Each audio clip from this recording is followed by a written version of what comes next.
Oh, what a day! What a lovely day!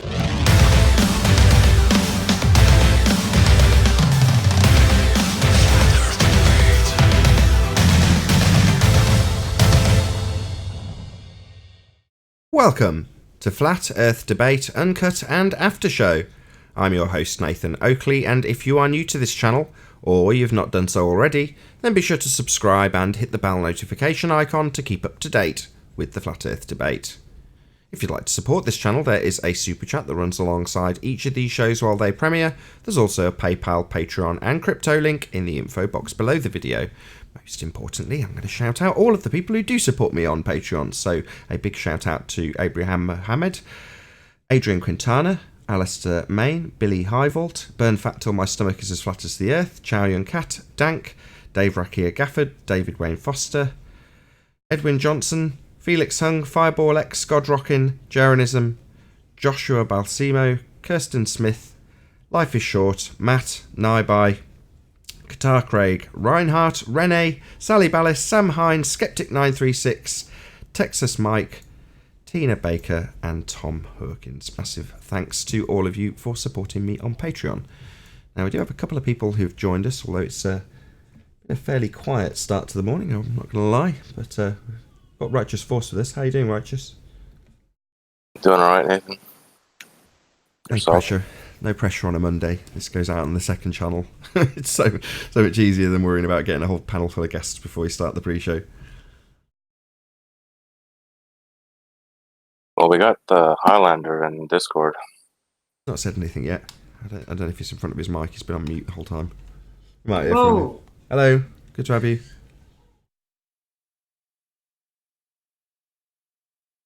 How is everyone today? Very, very well. Lovely day it is. Yeah, it's quite nice here too.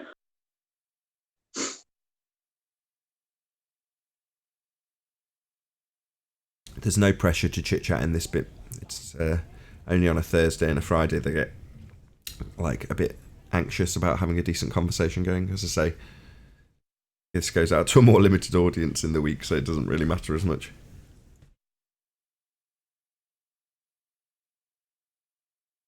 Can I ask, Nathan, have you spoken with Sleeping Warrior about this thing that he's wanting to take to court? His dissertation? He doesn't want to take his dissertation to court. I think that's a misapprehension.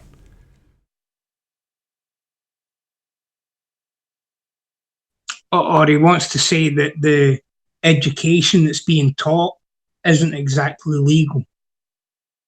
Yeah, he's saying it's partisan political.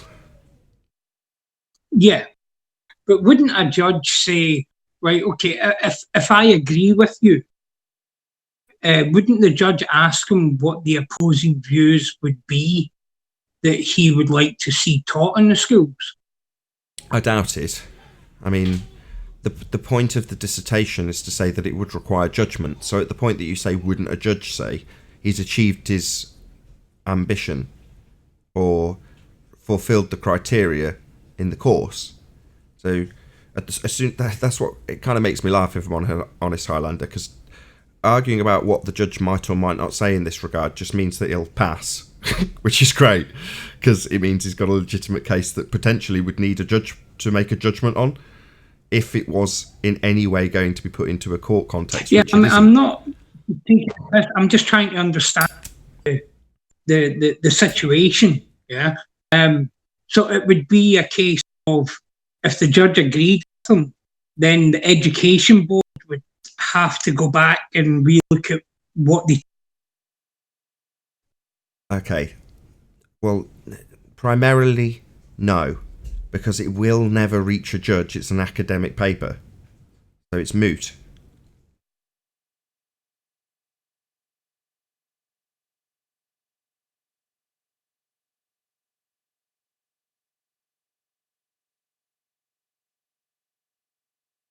Oh, so how are you doing today, Nathan? Chemo seemed to think I should come over here and talk to you. Okay. Welcome, George. How was your weekend? Very well. Well, George, you were just telling us how terrible flat earthers are, and you've got all the proof. So I said, go on over to Nathan and demonstrate the proof, right? Now you're here, so go for it. Oh, Chemo and I were talking. Chemo's just refusing to accept the fact that we have photographs of the Earth, and that's all it had to do with it. Chemo wanted to know how I knew that the Earth was round. I told him, well, all you have to do is take a camera and aim it at the Earth at 2 or 3 Earth diameters away and take a picture and look at it. We have those photographs, and so, done.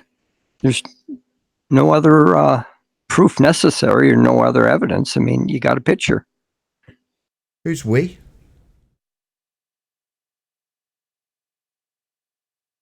Mankind. Mankind. That's public domain. Yeah. Sorry, that doesn't answer my question. Who's the we? We of what? You mean who is taking the pictures? Hands up, who's got a picture of Earth from space? A second law of thermodynamics violation. Anyone on the panel?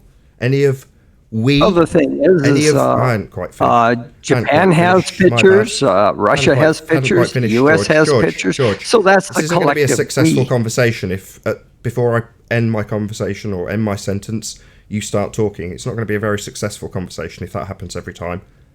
So I'll just try again. Hands up, who here has, if we have got pictures of Earth from this second law of thermodynamics violation, who here has got one of those pictures? I don't want to hear, I haven't, I just want to hear yes please or silence. Don't have one physically in my possession, but I have access to seeing those comprehension's pictures, a bit of a problem, either George. from Japanese websites, Russian websites, George, US. Do you like always speaking over me? I'd let you speak. No, you let me seems to be a bit of a speak. problem. Shut the fuck up, Nathan. Well, why don't you let me actually address what you're yourself, saying? Nathan. It's all right, what part of shutting No up? worries, right, he thinks he can just talk indefinitely on my show. So I'll just point out the problem. He said we have pictures. I said who's we? He said humanity. And I asked the panel specifically not to declare that they didn't have pictures, but to declare that they did.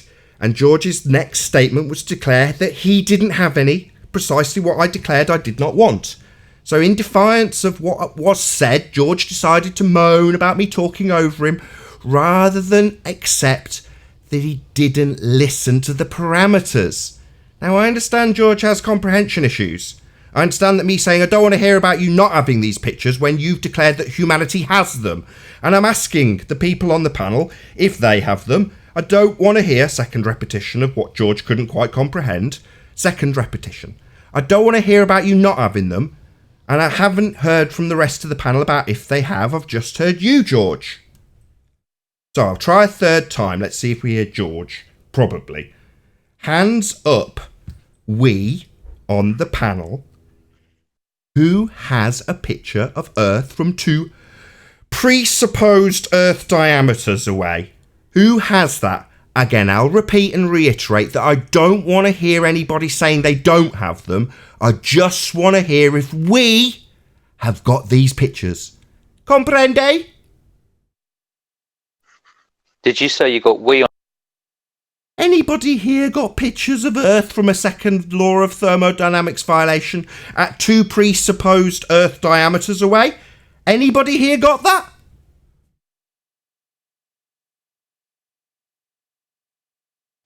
Okay, so let's just address the issue here, George. We don't have that. The wizards on TV do.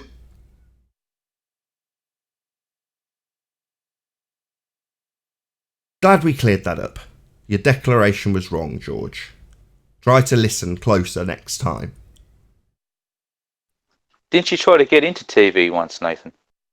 Get into TV? What do you mean? Yeah. So what do you mean, get into TV? What, climb into a television screen? No, I've never tried to do that. Yeah, mate, that's what I meant. Of course. No, I've never tried to climb into a TV. Yeah, that's what I meant. Yep. That's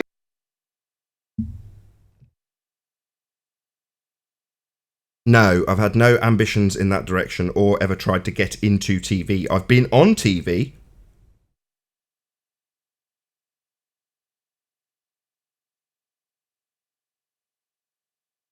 Was there a point? Good on you. Thanks.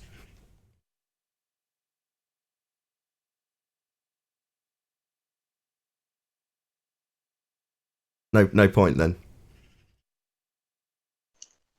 Nah, there's no point to any of this. Well, there could have been. I can spin that into a point. Everything you see on TV is fake. You can spin it. Of course you can. Yeah. Everything on TV is fake. Everything you think is real on TV isn't. It's scripted and produced, choreographed, if you will. Nothing's real on TV. It's all a load of nonsense.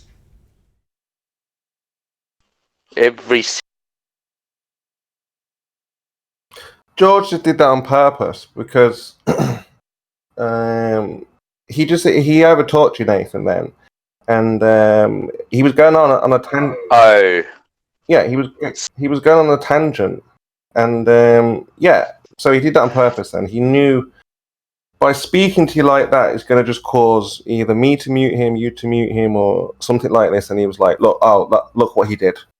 He did what I expected." I was like, "George, but you just went in there, started shouting, and tend to be quiet, shut up." And he just asked you a very simple question: do you have a picture?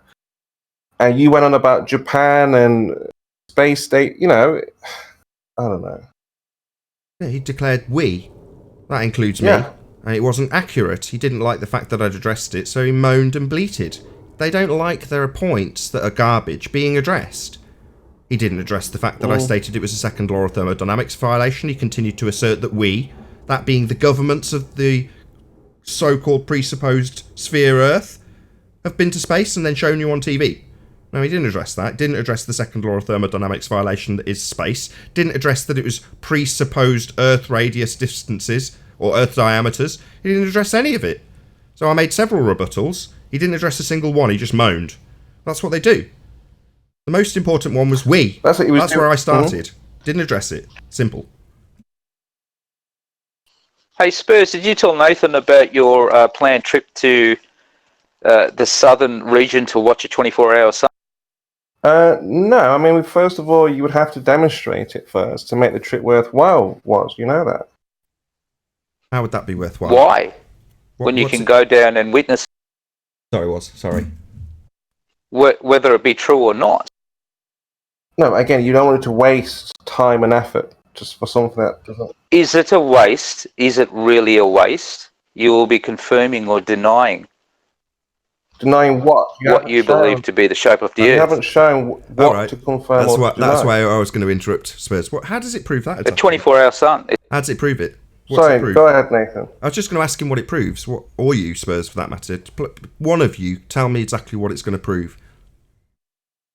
What does it prove, Spurs? Nathan wants to know. Yep, please. And it gives a question. It doesn't prove anything per se. It just gives a question of a how. So we just have a phenomena that we would just, or I would try to answer, so to speak. So it doesn't necessarily prove, but it would say if we have a 24-hour here and a 24-hour here, which I already know you can't get, so this is why WOS is not showing this. But the point would be, if we do have, because what could happen if it was, you could set up, all kinds of things where you could verify if it was. Did you or did you not say that if you witnessed a 24-hour sun in the southern region, that you would no longer be a flat earth? Yeah, if you could show there's a 24-hour sun in the southern. No, it's not. No, that's not how it went. Not that I could show. Is that you were going to go and have a look at it and see for you? Yeah, that's right. If you could show, I could show. If anyone could show 24-hour, that would put me back on the globe because I would have to try and explain this. How would it put you back on the globe? You don't have to show it, mate. You just have to. Yeah, if I see it, show it, see, whatever. And how does this prove a globe exactly? Not whatever. I don't know, Nathan. You'll have to ask Spurs because he said he would no longer be a flat earth and he'd be a globe. Yeah, for me, that would give. Similar to what Anthony says about the three observers from the south. If you have three observers looking at the same star, that would go a long way to convincing, an individual that we're on what they say we're on. Yeah. But again, that takes the observation in the first place. You have to have these observations. Spurs, just explain to me how that observation demonstrates the Earth is a sphere. Just demonstrate it to me. I don't understand it. You're not explaining it at all. How does that prove anything? What is it? What is it you don't understand, Nathan? Maybe Spurs needs to know that. Okay, I want to understand how an affirming the consequent formal logical fallacy that presupposes Earth as a sphere and then makes an observation, then reconfirms the observation and declares that you're on a sphere as a consequent, how that proves you're on a sphere. You tell me. No. Like I said, it would be good because remember, it's evidence we're looking for. It is enough to prove it to Spurs. That's whatever you said applies. What the affirming the consequent formal logical fallacy? Like I said, because everybody, including yourself, Nathan, would have something that would convince you. Like you would need a picture. No, it wouldn't. If you saw a picture of a real picture, I don't know. Actually, I don't know. Sorry, I don't know what it even would be. But I'm sure there would be something for you that, if you were able to demonstrate something, you would say, "Yeah, for me, that proves it's a globe." No, it doesn't. For you, is what I'm saying. Okay, tell me how. Okay, I'll accept it. I'll take it as read right now. I'll say, okay, let's pretend we live in a world where you've just come back and demonstrated with absolutely stone cold proof that there is 24-hour sun in Antarctica. Okay, wicked. Oh, that's magic. I've just watched a video of 24-hour sun in Antarctica, and that's amazing. What a wonderful trip you must have had, Spurs. So how does this prove we're on a globe exactly? No, it doesn't prove. Like I said, it's evidence. This would be very good evidence for me. Again, similar to Antony's 3 observers in the south. Yeah, if because you can't have a 24-hour on a flat plane, as far as I'm aware. Why not? Well, put it this way, Spurs. It happens in the north and it happens in the south. We're told the Earth what other effects? What other effects could that work on? Sorry, what other shapes? South, what other? What are north and south? If I go south, I just walk outwards towards the horizon, and eventually I arrive south, right? So what does this? I don't understand it. So I've seen something in the north and I've seen something in the south. Wowee! In 2 positions, I've seen things in the sky. I'm still not being told how this proves we're on a sphere now, am I? No, Nate. Again, 24-hour sun in the north. Hold on a second. So, Nathan, all I'm saying here is that for me, I'm sure for Ranty, I'm sure for Arwin, I'm sure for John, that's why I'm asking you. Is there nothing that would say to you, like if you saw a globe with your own 2 eyes, would you say, "Oh, that's a globe," or would you still say, "No, that's a flat Earth"? Sorry, Spurs. I couldn't care less about this segue. Right, got a couple of minutes before the live show starts. Just tell me how it proves we're on a sphere. You haven't done that yet. No, I didn't say that. I said it's evidence. Evidence is synonymous with proof. So, okay, how is this evidence that we're on a sphere? Because if we were really in the south, if there were really a southern hemisphere... Oh, hemisphere! Sorry, Spurs, I'll have to stop you straight away there. So what if I assume... Spurs, don't interrupt. We've finally got you to beg the question. So hemisphere, what? Assume we're travelling to the bottom of a sphere, you mean? Is that how it proves it? When I assume that we have hemispheres? What kind of batshit nonsense is this, Spurs? I don't just assume... Spurs! Spurs, shut up! Wait, Nathan. I didn't say any of that, yeah? Shut I said, up. Just Nathan, listen, wait, Spurs. I appreciate that this might be hard for you to comprehend, but I'm still going to explain it without interruption now that I've just spent 10 or 15 minutes leading you to the point that you beg the question and assert that I will be travelling antipodal to myself when I make this observation. Why would I assume such nonsense, Spurs? I didn't say that. Oh, you didn't say hemisphere. No, you're not listening. I heard. Spurs, you didn't say hemisphere. I said if what they say... If I beg the question of sphericity with the word hemisphere. Yeah, that's the point. Yeah, no, it's not the point. It's the point that you're begging the bloody question and assuming sphericity, then going out and looking at some lights in the sky, then telling me because lights in the sky, sphericity. That's called, as declared when you asked me how this would provide some sort of proof, which it doesn't, how this would prove it. Well, it would prove it if you automatically assumed that your journey led you to be antipodal to your starting location, otherwise known as just assuming you're on a bloody sphere at the beginning of your journey. You just said the same thing. If. That's my point. Not if. The if statement is where you decide that if is confirmed by these lights in the sky. If sphere, lights in sky, therefore sphere. Not evidence a logical bloody fallacy. I didn't say that. Yes, you did. You used hemisphere for the third time. Stop saying that you didn't beg the question when you used the word hemisphere. Yeah, I wasn't saying. I was saying if. Not yeah, if is the begging the question bit. If it's a sphere, then I'll see this. Yeah, I know what begging the bloody question is. You justifying it by saying, yeah, but I've got an if statement. Well, what, if we presuppose it's a sphere? Yeah, that's the point. That's a hypothetical, isn't it? No, oh, right, so you're going to start with the hypothetical and confirm it with lights in the sky, and then confirm what you assumed in the first instance? That's called again, I said begging if there the is question, Spurs. Which we know there's not. That's a hypothetical. So for a start, they would need a southern hemisphere to begin with. Oh, right, so we've got to beg the question. Problem, this is... Hey, you're not listening. You're not bloody listening. You're just fucking rambling all over me. It pisses me right off. As soon as I get to the point that dumbos actually have their logical fallacy pointed out to you, they rumpus the living shit out of me indefinitely. You're not getting it, Spurs. Your if hemisphere statement is begging the question.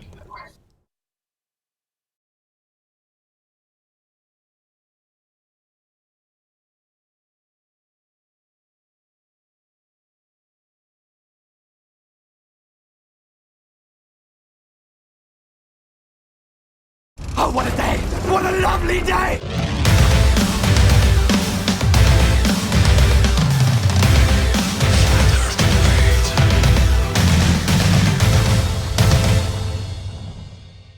Welcome to Flat Earth Debate Live. I'm your host Nathan Oakley, and if you are new to this channel, or you've not done so already, how dare you, then be sure to subscribe and hit the bell notification icon to keep up to date with the Flat Earth Debate. If you'd like to support this channel, there is a super chat that runs alongside each of these shows while they are live. There's also a PayPal, Patreon, and crypto link in the info box below the video. Most importantly, if you'd like to join the discussion right here, right now, simply mute the page you are currently watching, then click the link in the info box below this video to join the panel and express your views on the nature of Earth. If you do join, please don't swear. If you do, you'll be ejected, and if you are, please don't try to rejoin the stream using sock accounts. You'll be warmly welcomed back on the next stream. Please also share the show on social media. Sharing the show obviously increases the live audience, but this in turn increases the chances of a more diverse panel, so please share the show. And one last time, if you're new to the channel or you've not done so already, then be sure to subscribe and hit the bell notification icon to keep up to date with the Flat Earth Debate. Now, we are joined in G+ by Righteous Force, Quantum Eraser, Chocolate Sane, and 10th Man. Very good to have you all. Hello, hello. Morning. Good morning.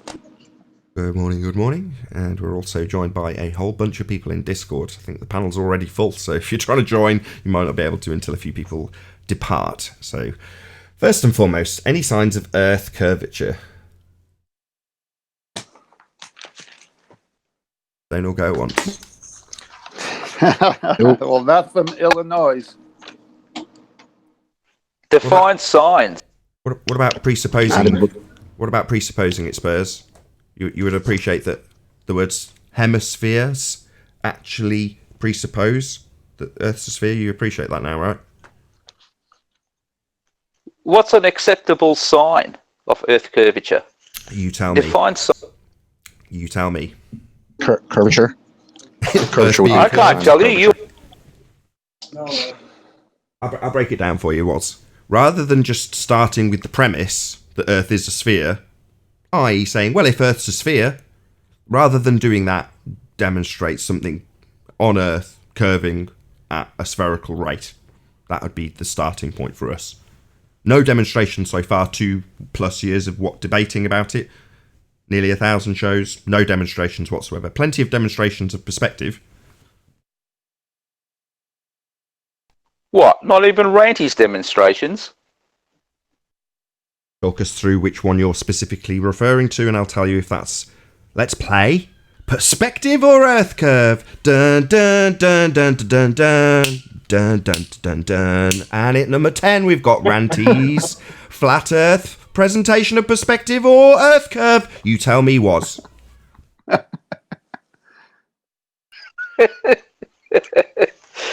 I could do with some better intro than that. Talk us through it. You're begging the what question. You can do an intro. Go on, tell us what Ranty presented. I won't interrupt. You've got as long as you need to explain it to us. Everything. There you go. Everything but Earth curvature. Yeah. Whatever. If you like. Okay. Okay. Whatever. Ranty Whatever presented some rocks Earth your curvature. boat. You didn't mate. save the Whatever video. rocks your- You didn't copy the link or something. I think that would have probably been pretty important, right? Was What's that, mate? You're breaking up. if Ranty has presented some sort of Earth curvature proof, you don't think maybe you could present that for us? Maybe you would know where that would be. Nah, man, I've got nothing. I've got nothing. Oh well. I've only got the observations I've done on my own channel, and that's it. Got one of Ranty's pictures up now. I don't know if you can see the live stream.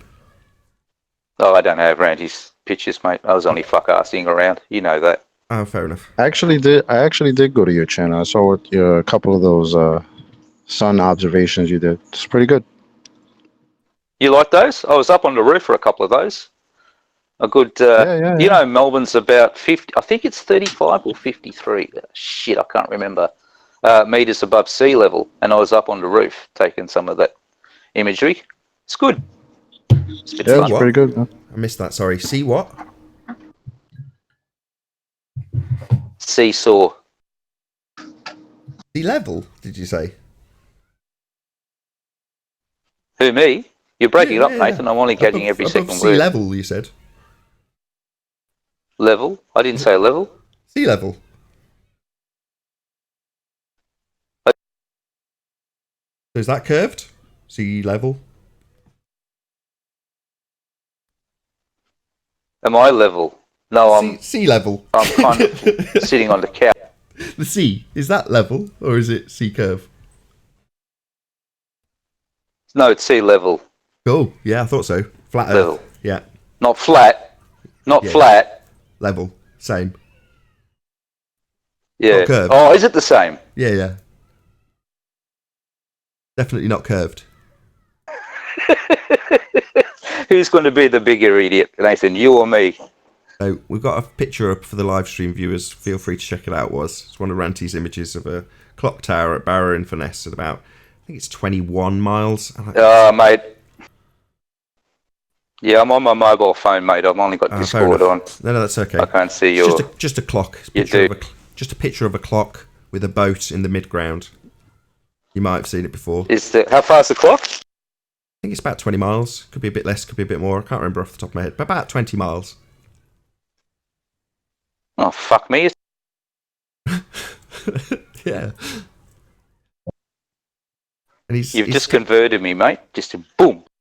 It's just a clock. I haven't really detailed anything about it yet. That's a clock with the L, right? CL, yeah. OCK, yeah. And a crane Gotcha. and a boat. There's a boat in the mid-ground, crane in the far distance, and a clock. That's boat with an O, right? Yeah, bust out another 1,000, right? You're not anyway, cock batty. I just didn't. I was trying to help you out with these pictures of Ranty's because I thought they proved Earth curve, but Oh, come on, Nathan. You know. what, that they don't prove Earth curve? Yeah, I know. I'm just messing with you, really. I'm a glober, mate. I'm beyond help. You know that. You've been ranting on about that for the last, I don't know, I don't think your beyond help personally was. I think the fact that you're here having this conversation and you kind of semi-admitting to the farcical nature of asserting Earth curve is progress for you. I'm What about- asserting to the farcical nature of all sorts of What about us moving? Anybody, not just was. Any evidence of axial rotation? Yeah. No, I agree. It is pretty funny, the notion that we're moving. I agree. Okay. Aries failure. Is Spurs still here? No. Thought we could have got that time. Spurs. Yeah, I thought we'd hear some star rotation claims, but maybe not. Spurs looking for a 24-hour sun. I don't know why. I don't know why he's chasing Antarctica for a big One around the one around the centre of the. Centre of what? We don't know. It's a disc. No, we don't. I'd say it's fairly unlikely to be a disc. Sorry. I take that back too. You don't know it's a disc. I've never asserted it is a disc. I didn't say you did. I'm just saying you didn't know it is a disc. That's a fair enough statement. I don't know if the Earth is a roast chicken. It could be. I just don't know. Exactly. And neither do you, was. Exactly. Don't You know. used that roast chicken line on me about If a it is, couple of years I hope ago, it's Nathan. Do barbecue. you remember that? Probably. These things, life's all just a bit of history You repeating. used it to describe the sun. You said the sun could be a roast. A roast chicken? It could be. I mean, I don't know what the sun is, but, there's endless things that it's not. But, roast chicken isn't one There's of them. no It's evidence definitely that- on the list. There's no evidence a roast chicken could get that. But gas defying. I mean, second you law look of at thermodynamics, a roast likely, is chicken. it? Yeah, you just said there's no evidence for it being a roast chicken, but what you think it's a second law of thermodynamics violation gas giant in a vacuum, right? No, I don't think it's that at all. What do you think the sun is? Well- You said you're a globehead. Do you not believe their version of what the sun is then? Yeah, One but thing's I for don't sure. believe your version of our. What's your version of the sun then? It's not. Going through a tunnel. Hey, Well, one thing's that one. You're getting it now, right? You're starting to understand now, right? Aren't you? Not really. You don't understand. What is the sun? You're starting to understand that. What is it? He's literally doing this Starting- on purpose. So you, He's literally supposedly keep cut- giving an you keep- explanation and effectively muting himself as he does it Yeah, I know. to claim that we don't understand. I am just noticing this trick Yeah. It's very funny. blatantly. well, I know What trick- one thing. If what's the the chicken trick? ever What's the got trick? close to the sun, it would be a roast chicken. It would be a what? 10th man? If a chicken ever got close There's to no- the sun, it would be a roast chicken. That's true too. yes, First, but it the would. chicken or the roast? The sun's not a roast chicken. Let's just. But you said it could be.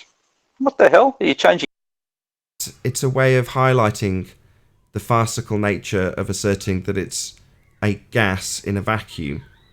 That's more preposterous than saying it's a roast chicken. It's just a way of highlighting that. I'm not for 1 second actually proposing that the sun is a roast chicken, just so we're clear.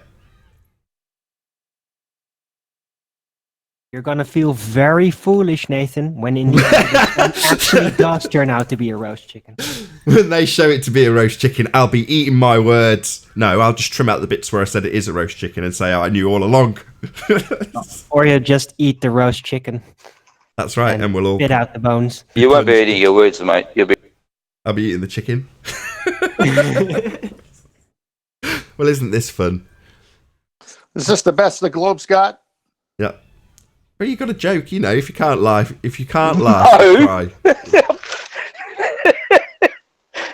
Are you claiming I'm the best of globe? Are you claiming I'm the best of globe, Scott? About Fuck, man. average. About average. You've actually made more sense than a lot of the other idiots that show up here was, so I'll give you that. The people who actually think Are they're they- on a globe and watch the show are wise enough to realise where the pitfalls and traps are. Whereas, ironically, the flat earthers like Spurs will come and actually complete the fallacy, state it overtly, because they're not trying to be careful with their words to not fall into a trap. So it's often just flat earthers that come here that will actually point out the fallacies used by the fundies. They just try and find ways to skirt around the fallacies without overtly stating them. Well, that's also quite fun.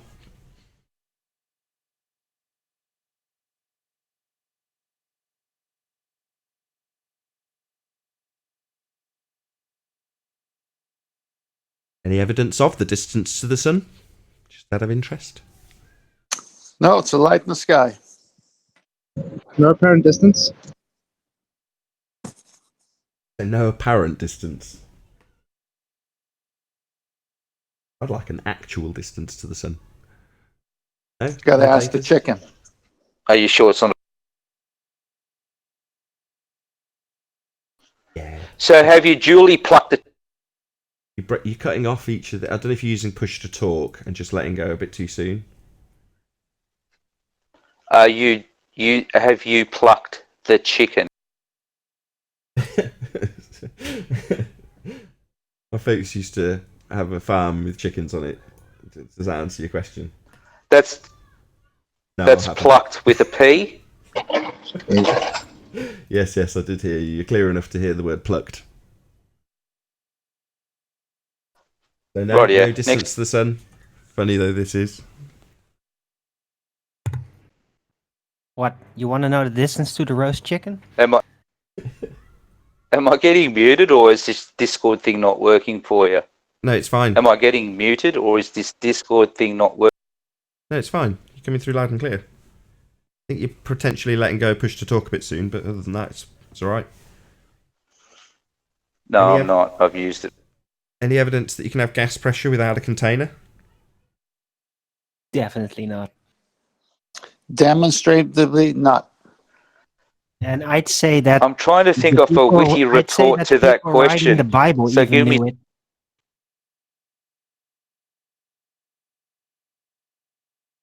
I'm trying to think of a witty retort to that silly question. Please give me some. Waz, Okay, you keep that's cutting enough out, time. man. I have no You answer. keep, Waz, you keep cutting out. You're not finishing your sentences. I don't know if That's if not- you are using push to talk, you need to hold it Uh, until you finish your sentence. I'm not sure what's going on.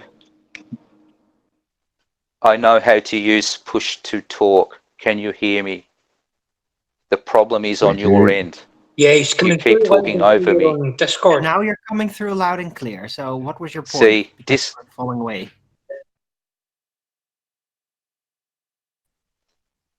Come What on. did you say? You keep breaking up. Are you using push to talk on you? No, surprisingly. Yeah, they keep breaking up. Do you guys know how to use YouTube? Yeah, kick him. Kick him. He is literally wasting our times on purpose. Yeah, come on. All right, Waz. Captain. So anyway, I asked you to carry on to the next question. okay, No, let's he's see. being serious, guys. You lot keep breaking up. I hear was perfectly clear. Yeah, Oh, you're right. not breaking That's- up. that's It's Yeah, just but him. Highlander, I just heard your whole sentence. You did break up once. Waz keeps breaking up for some reason. That's because he's explaining something so that we don't hear it. No, I hear was perfectly fine here on Discord. It's the guys on the other servers that keep breaking up. they don't know how to use the other servers. You're right. I mean, I don't know how to use. I've got very limited knowledge of Discord. I mean, there could be a problem on my end. I'll hang up and rejoin. Let's see how that goes. Any better? It's fine. Yeah, but we're asking was.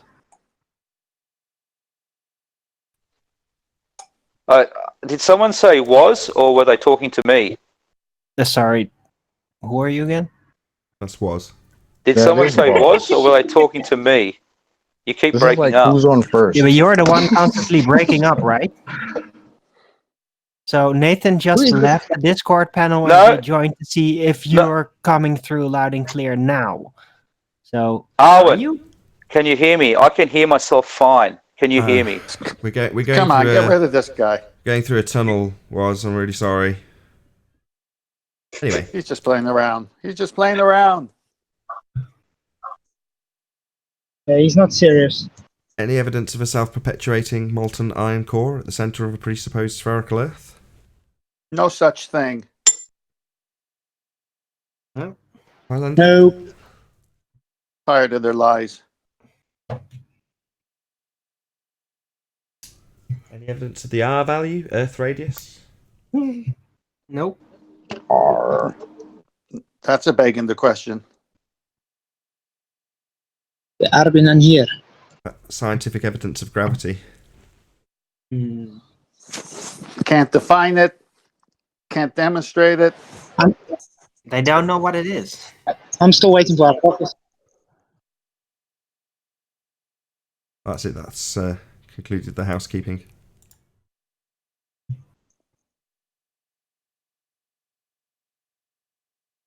So what was happening with Spurs? I came on late.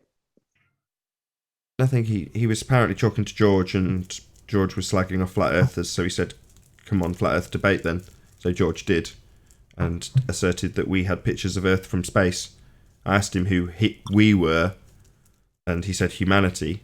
So I asked the panel who had pictures, and made it clear that I didn't want anybody to declare that they didn't have pictures, just if they did. Then George waffled on about how he didn't have pictures, but India and blah blah blah had pictures. I also pointed out that he wanted pictures that apparently we could gather, us personally, if we travelled 2 presupposed Earth radiuses away from Earth into a second law of thermodynamics violation. So there was 3 points which I tried to get George to address. First, the fact that you've got a second law of thermodynamics violation. Second, that you've got a claim that we have got pictures when it's actually just wizards on TV. And third, that you've got a presupposed distance of an Earth diameter of them. Well, he didn't address any of those points, just moaned. Said, why are you talking over me? There's no thermodynamics violation, you idiot. Hey, welcome back, Rumpus. Look who it is. They're off their What's up? strike. What's up, Rumpus? Nothing, no problem. It's going to be a great 5 minutes. I've just it's going to be rumpusing. just come here to correct Nathan on about 57,000 things, I suppose. And he doesn't understand one thing he's talking about. It's quite incredible. Come on, don't interrupt him. Just pick one. Well, his thermodynamic was his Earth of the atmosphere bollocks. He doesn't understand. It's like he says, "Oh, it's entropy. Why doesn't the atmosphere go off into the space?" Well, that's like saying what he doesn't understand. There's a force acting on all the molecules that are in our atmosphere, the gravity. Really? And that's like saying, that's like saying, why does a brick not be subjected to entropy? Why doesn't a brick all fall apart? It's held together by forces, just like. Are you saying that bricks don't fall apart? According to your dumbass, the second law doesn't apply to Earth. Of course it does. No, that's not what you said. Bollocks. Making stuff Bollocks, I got you saying that it doesn't apply to Earth. No, you haven't got me saying that at all. Yes, I do. No, you don't. Friggin' clown. You're a moron. You're making stuff up. Yeah, you're the Stop making stuff up, John. For a retard. Stop making stuff up. You're retarded. You're just I'm going to do a making whole stuff show up. on you. It's John, going to take like 5 shows. John, maybe you could just get the clip of him saying it so he can hear it for himself. John, I'll what's go it like? find it. What's it like living in a bunker, being unable to debate people because you're scared of being annihilated? As I Yeah, did I'm going to last time? post a debate between you and me, you friggin' retard. And we're everybody, all gonna even laugh. the fatties who saw that debate, We're all gonna thought laugh you were an because you're a embarrassment to them, retard. John. Everybody thought you were an You embarrassment are to fatties. Hard. You need to be Everybody, even the institutionalized. fatties, thought you were You're an a embarrassment to friggin' them. moron. You were an just embarrassment. called you lying, unnecessarily so. You were even embarrassing the about fatties. something you deny having said while we have you on record saying that. It's just Where have you got me on record saying that entropy doesn't apply to the Earth? I'd never say such a thing. well, we do. John, what's it like living in a bunker, frightened to Air debate is people? not the atmosphere. Yes, correct. Let's not scare him away now. You want me to explain it to you? So, John, if you went to a beach and you grabbed some of the sand off Go the beach... explain it to a hold primary on, school, let me you finish, John. retard. Let me finish, John. If you went to a beach... I ain't gonna let you finish anything. You're retarded. So you want to censor me. John, you are if you went to a retarded. beach, John, you need to be John, institutionalized. if you went to a beach and you got some sand, would you say when you took away that sand, you've got the beach? No, you've got some sand. So when air, which is a component of the atmosphere, it's just part of the atmosphere. It's not the same as the atmosphere. Just like sand on a beach is not the same as beach. What is the other part of the atmosphere then, Rumpus? Right. What is the beach Oh, made no, out of? Hold on, Chocolate, hold on. Can you What not is see the that? Okay, other let me part explain. of Let me the explain. atmosphere? Oh, go on. Arwin explain. and Chocolate, hold on 1 second. Just let Let me Arwin explain. ask his question to Rumpus and let Rumpus answer it. Go ahead, Arwin, just ask again. Right. So if you're saying that just taking gas is just a part of the atmosphere, so what is the other part of the atmosphere then in that case, Rumpus? When you take a part of the atmosphere, i.e. some air, you've taken, I don't know, 1 litre of air. I can't remember the actual volume of the atmosphere, but it's also a thing that has currents, it has density, it has a particular size, it has a particular mass, it has a particular temperature or gradient of temperatures, it has currents in it. It's a lot more than just a jar of air. So you describe things that John thinks a component of something is the same as the whole thing suggests he has no understanding of philosophy. But you haven't no described understanding of what anything components. else than air so far. You just that's went on measurements and No, he has. Yes, Hold on, he but that's has. what the Hold on. atmosphere is. Hold on, I'm back you up here, Rumpus. The Hold on. atmosphere is a very special single thing. Part of it is not the same as the whole of it. The components, yes, the gas. I mean, even the gas isn't the same. The top of the atmosphere has got ozone in it and different other gases. The stuff that you get in a jar that we use to pick up a little swipe of, get a jar of air is not going to be actually the same chemical composition as atmosphere higher up. So it's not even the same chemically. Fair enough, and it's Rumpus. certainly not the same as an entity. Fair enough. Can I just ask a quick question? What does atmo mean?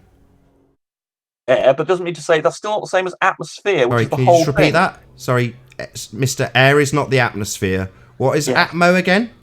It means it's air, yeah. So air is literally and by definition atmo.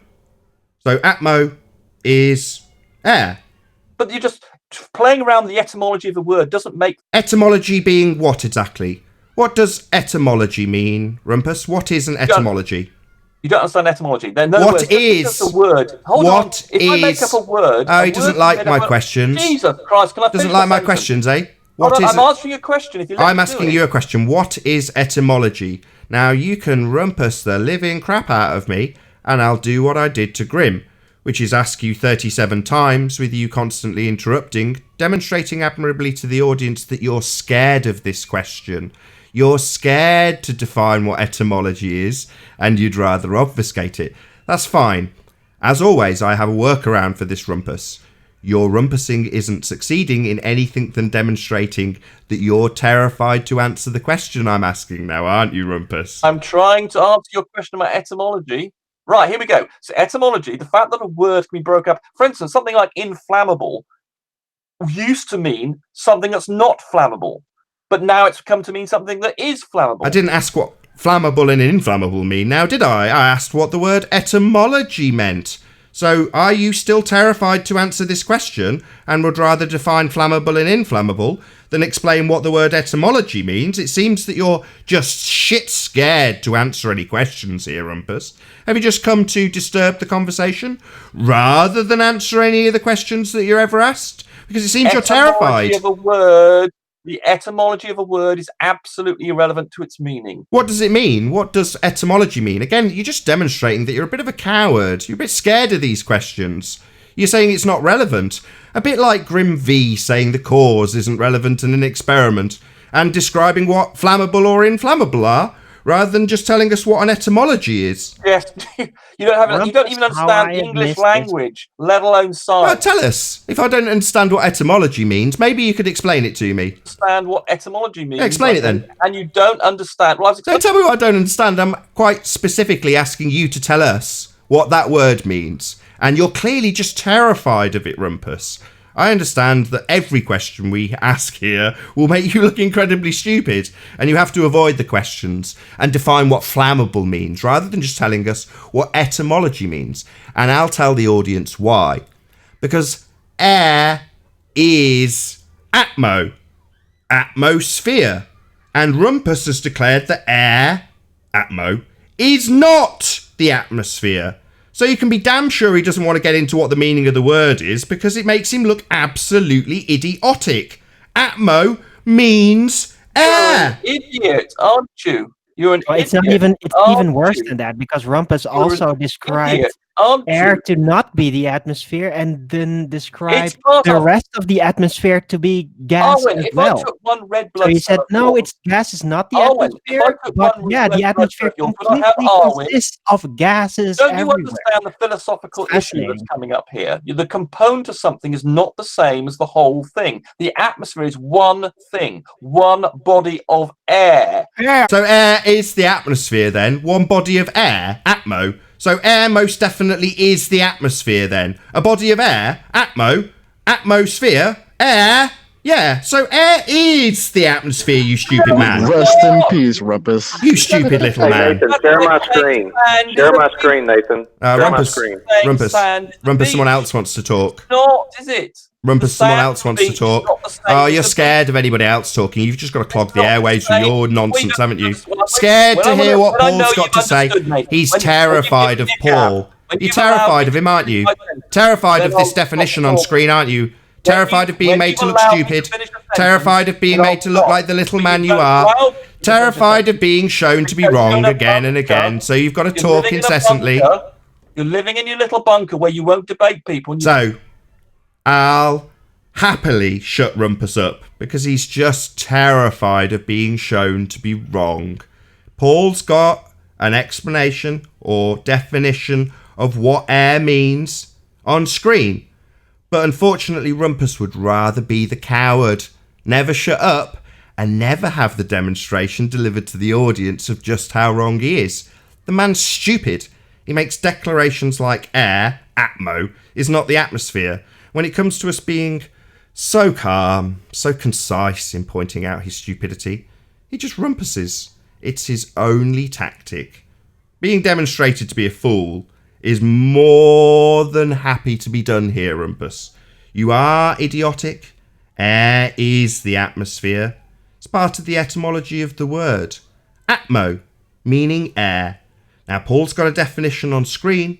You don't have to listen to it. You can attempt to talk constantly, but I guarantee you it absolutely will show you to be the fool that you are.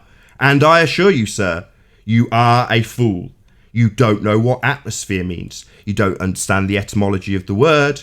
You don't understand English. Even when it's on screen, you simply refuse to accept your own stupidity. Now, I can appreciate that this is embarrassing for a man that constantly declares he's not wrong, but you are wrong, Rumpus. Air is atmo. Atmo is air. To declare that air is not the atmosphere is to simply declare to my audience that you are stupid. We know you're stupid. You were demonstrated to be stupid on Quantum Eraser, or to be demonstrated in the debate you had back in 2016, where you had your ass handed to you on a plate by Quantum Eraser, who made you look incredibly stupid. Now, none of the arguments have changed, and none of the tactics have changed. Your only tactic is to talk non-stop, where we point out that air would fill your fundy belief in a sky vacuum. We wouldn't have any atmosphere. We wouldn't have any air, because the gas would fill the space. Now, Rumpus came in to declare that we were wrong about the second law of thermodynamics. That entropy wouldn't increase. The gas wouldn't fill his fundy sky vacuum belief, and has told us that air isn't the atmosphere. Well, he's wrong. Stupid. but thinks his obfuscation tactics are going to work like they did back in 2016. He thinks that by talking continually, somehow that's going to win his point and not make him look stupid. He thinks that by talking constantly, it will prove that the sky is a vacuum, or that Earth is spinning, or that we don't live on a flat plane. He won't be proving any of those things. All he'll do is waste huge amounts of his own time talking at length and never letting anybody hear anything, except the entirety of the audience. Unless Rumpus leaves a gap, he won't get an opportunity to make any rebuttal. That's as simple as that. He thinks he can take over the show. He's not going to. It's just that simple, Rumpus.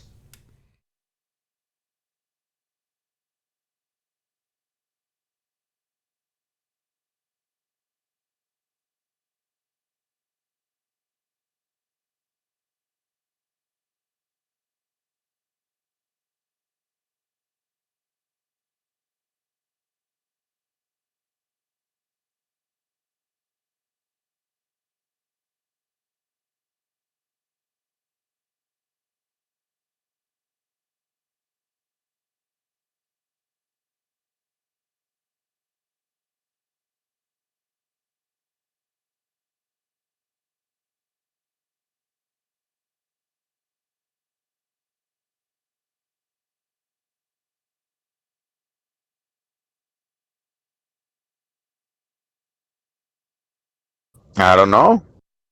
Hello. Oh, you there? Oh, okay. That was a long pause. Did you scare Rumpus off? No, he didn't stop talking the entire time he was here.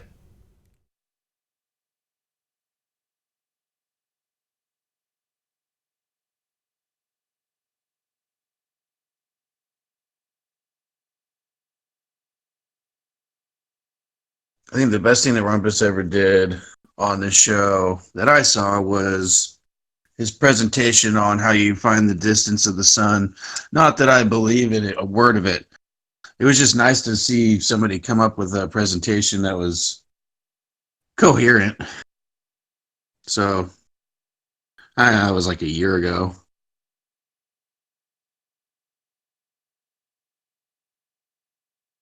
So, do a quick shout out, or some quick shout outs to TJ Bowman, who just sends me money. Thank you very much, TJ Bowman, for the super chat. Really appreciate it.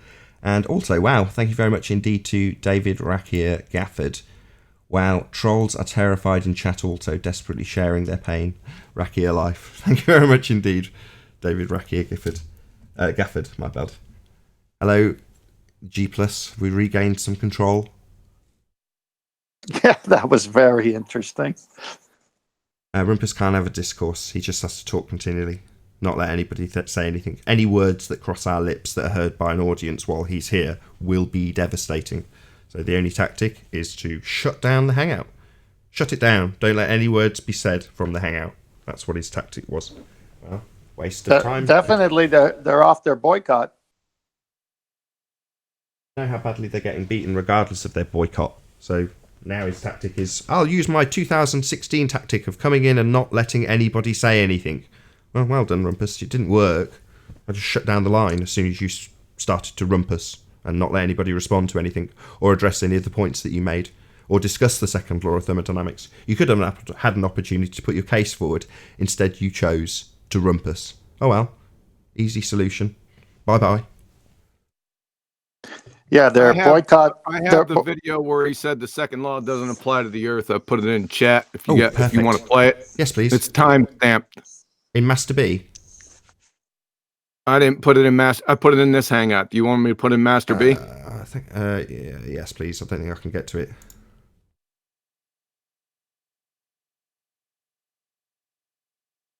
We already knew he was a liar, but it's worth. Do you know timestamp by chance, or is it already marked up? It's time. The second law of thermodynamics does not apply to the Earth in the sense because we're getting a lot of.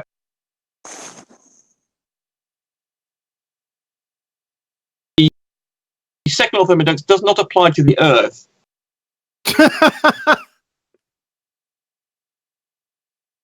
The second law of thermodynamics does not apply to the Earth.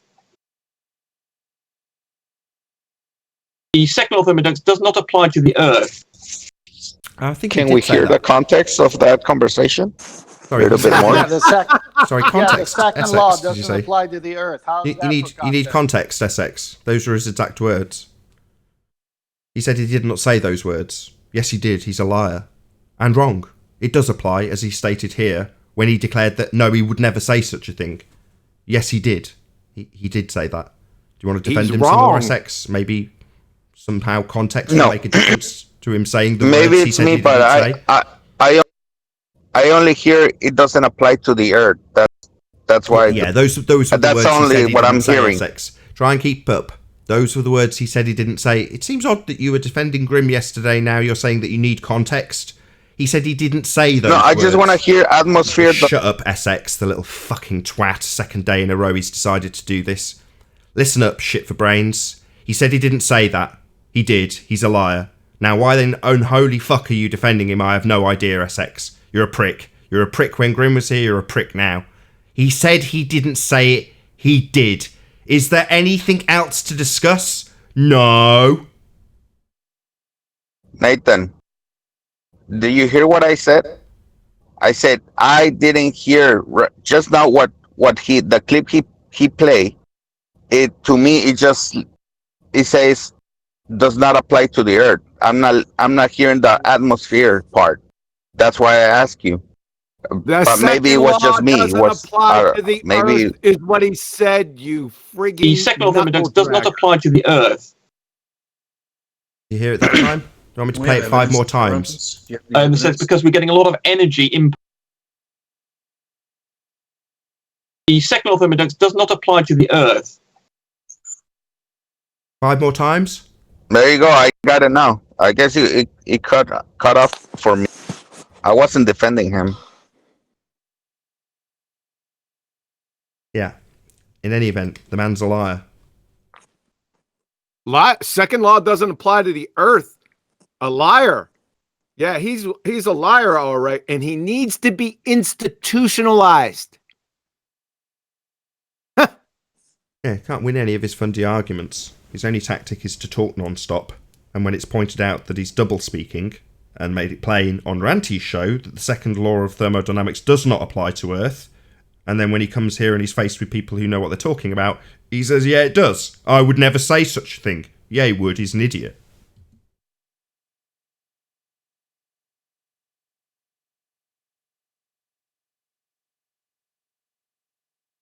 That's tantamount to saying water's made of silicon salts.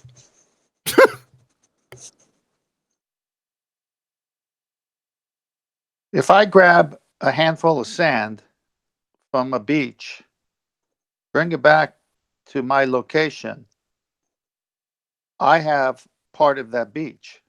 What was he trying to say there?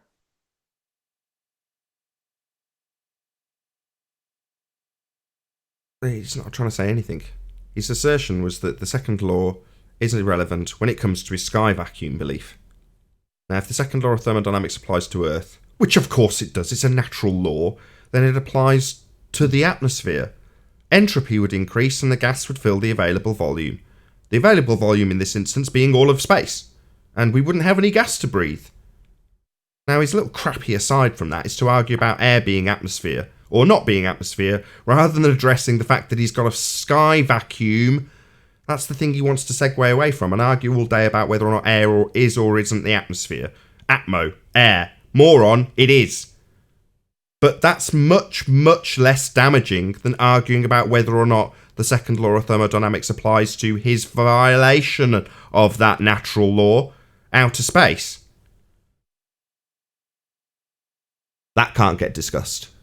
Because at some point he'd have to concede actual natural law. And upon doing so, it destroys his fundy sky belief. Miles better to just talk incessantly.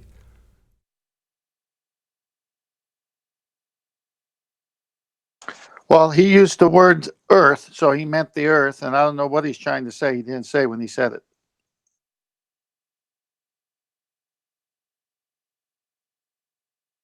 Let's hear it again. Yeah, let's hear it again.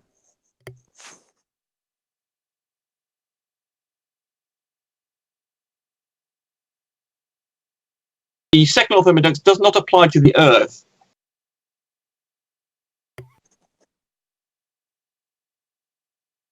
Again. The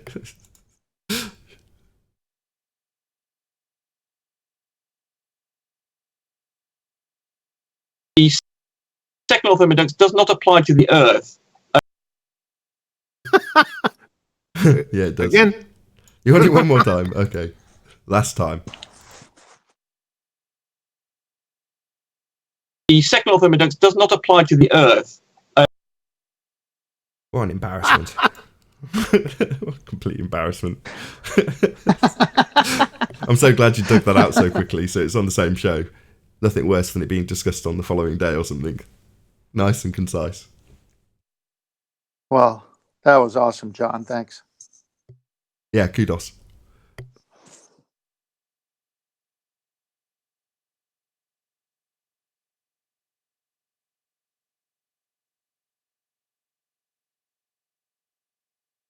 I take it there will be a Ballbusters this weekend. As of right now, there will be a Ballbusters this weekend. Good. More to follow on that. Excellent. In terms of because you told me well in advance when people have been asking when's the 1000th show. Well, it will be Monday, so it means I only have to do one Friday show, which will mean Friday's second show on the second channel won't be needed because I'll be doing Ballbusters the following day, obviously. So great. That means I've got a weekend show at the very least, so I don't need a second debate. Is Ballbusters the 1000th episode? No. 1000th debate will be, episode 1000 of Flat Earth Debate, and that'll be on Monday. But depending on whether or not... Go on. Go on. I was just going to say, depending on whether or not you had a Ballbusters would depend on whether or not I did 2 shows or 1 show on Friday. So if I'm doing 1 show, then that wouldn't be quite so good, because the second sort of show that gets turned off on the Friday would be the 1000th show, which isn't quite so good, but it'll be this show. Well, I don't know why. There's typically more people watching on the first live show back after the weekend, so there's like 266 people watching right now, a lot of people. So a week today will be the 1000th.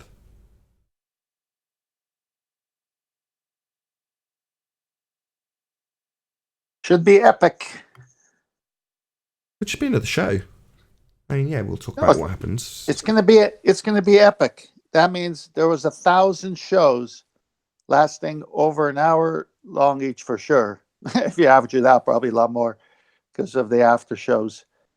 And the Globetards still don't get it. It's pretty epic that you can have that many shows, produce this much evidence, and they not produce anything, and they're still rumpusing. Yeah. But that's all you can do if you've got no evidence for your claimed sphere Earth belief. That's all you can do, right? What else have they got? Well, they ain't got 8 inches per mile square, that's for sure. There's no way that conversation was going to end in Rumpus demonstrating that the sky is not a second law of thermodynamics violation if it's claimed to be a vacuum. That wasn't going to ever be the result of that conversation.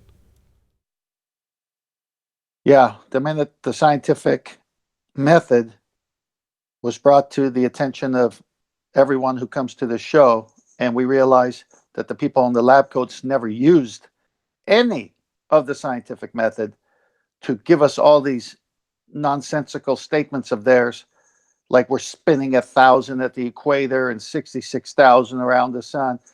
They all made all this crap up because the Earth is obviously and observably flat and motionless. And they're trying to tell me I'm spinning in 4 or 5 different directions, but I don't feel it because of this magic force that can't be defined even by them. And Newton gets thrown under the bus. And now we got to bend space-time, which is a conception, which I don't even know what the hell that means. Well, we don't have to. They do. That's what I'm saying. It's fun to be on your show.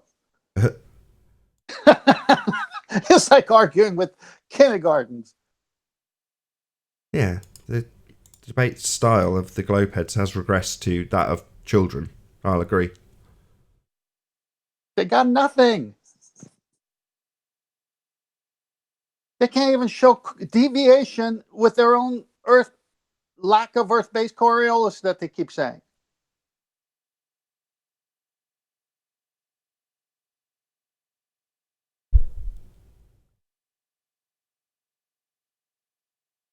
How many people have they lied to until shows like this have come and the community of people woke up and are from every angle and every language attacking this big lie called the globe?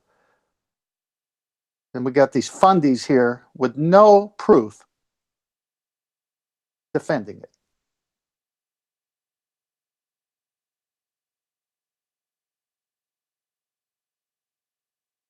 Just to change the subject slightly, as my wife's just arrived back home, I think she's taking the mickey slightly. So she got me a Lego Star Wars advent calendar. I was like, oh, I really like Lego. Oh, it's Star Wars. Oh. Yeah, you're always talking about Star Wars.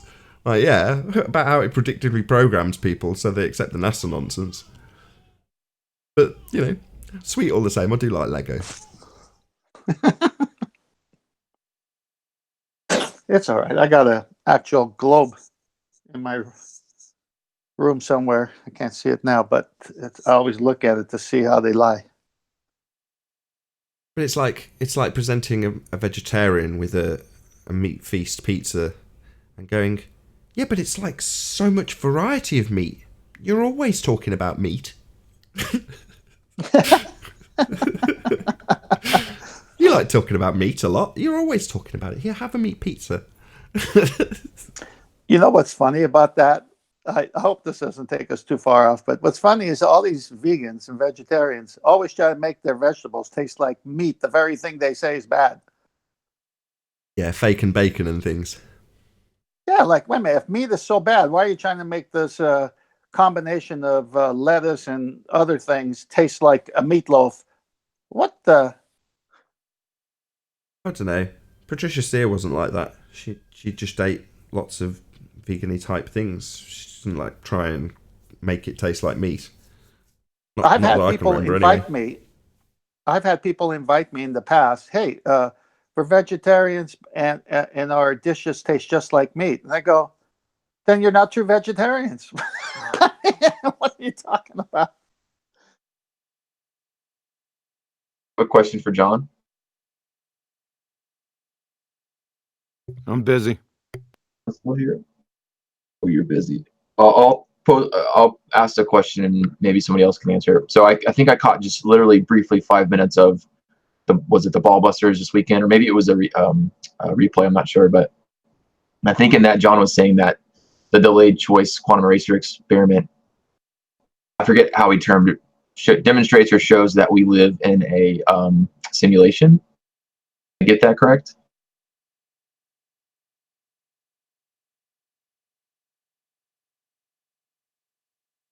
I didn't hear that. I'll just, he's not answering you, so yeah, loosely, yes. I had to explain this to my wife only the other day, so it's nice and familiar in my mind. And QE's here, so he's listening, so if I make a cock up, I'm no expert in the delayed choice quantum eraser experiment, but I'll try and answer you as best as I can. In loose terms, yes. If things are existing without any information attached, they are essentially a probability rather than an actualization of the thing. Once the information exists, it exists, the thing that is. So before actualization, you could describe that loosely as not being rendered, I suppose. All right, I'm done. Go ahead. What's your question? Thank God. You want to repeat your question? The question was, there was around the idea that we live in a simulation due to based on the delayed choice quantum eraser. Yes, that's correct. I guess my question is, what does that mean? What does simulation to you or to that from that experiment mean? It's not an objective reality.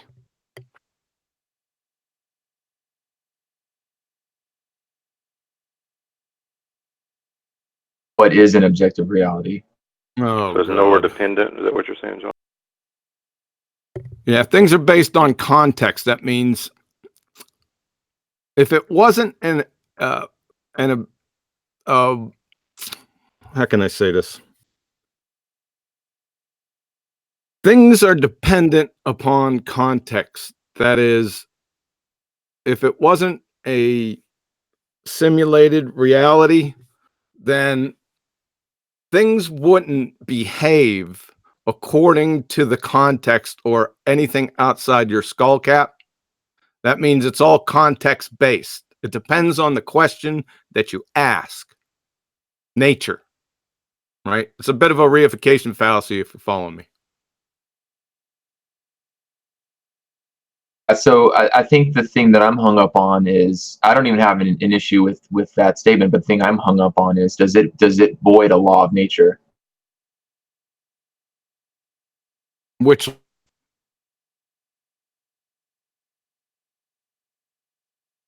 think he just means any. Didn't catch that. He said which law, but I think he just means any QE. Does it violate any law of nature to declare that life isn't rendered until it's rendered? No. But if it's obeying quantum mechanical laws, then it is obeying laws. It's just the quantum laws, right, John? Yeah, precisely. Right. So my point is, if it's obeying all quantum and known laws, then how would we then determine if it's a simulation? Because then it's still falling within the rules and parameters of that simulation. Well, I just told that didn't make any damn sense. The statement was inherent. You said, is it? So let me ask you. It doesn't break any. You said you said it broke laws, and then you said it didn't break any laws. Which one is it? Well, I said if according to you it doesn't, if it doesn't break any laws, then how are we assuming that we're in a simulation when we're still within the bounds of that simulation? We can't determine it, right? We have to be either outside of those bounds or break those laws to then say, something's going on. No, we don't, unless you think photons can communicate with each other. Was that a breaking of some law? No. It's just the way it is. Right, so it's behaving within all known physics. Yeah, quantum mechanics is physics, so yes.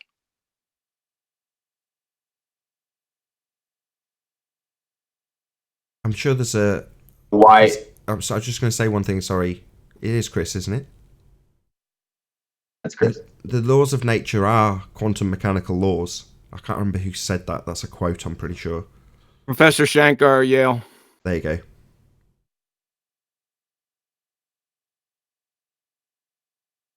Right, so my question then is, if the quantum eraser experiment is within the bounds of all known laws of physics, then why are we saying that it proves or it demonstrates simulation if it's within the simulation? It's not out of the construct of the simulation. I don't know what you're saying. I think I follow. So go ahead. So to my understanding, Chris, the delayed choice quantum eraser shows you an aspect of reality in terms of how having no information in regards to something that can have a potential choice at the end of it shows you an aspect of not non-reality but just probability of things that could be in the future. So when I was explaining this to my wife, I was saying, well, when you've got all the dots being fired at the diffraction pattern, and you say, well, based on what I've seen happen up until now, it's most likely that it'll hit in that center one. Then next chunk of quanta gets fired, you don't know which slit it goes through, and lo and behold, it ends up on the far left. So you go, well, you just don't know. It's just a probability of what might be at this point. Now, the moment you introduce knowledge of which path the quanta went through, you then have an actualization of one slit or the other. And it's just like, it's digital, it's binary, it's one or the other. And it's by having a vision into the the prior section, the not having information, that you get to see that distribution of probability, i.e. the aspect of non-reality is not the right word. I can't think of the correct word, but the pre-state to actualization.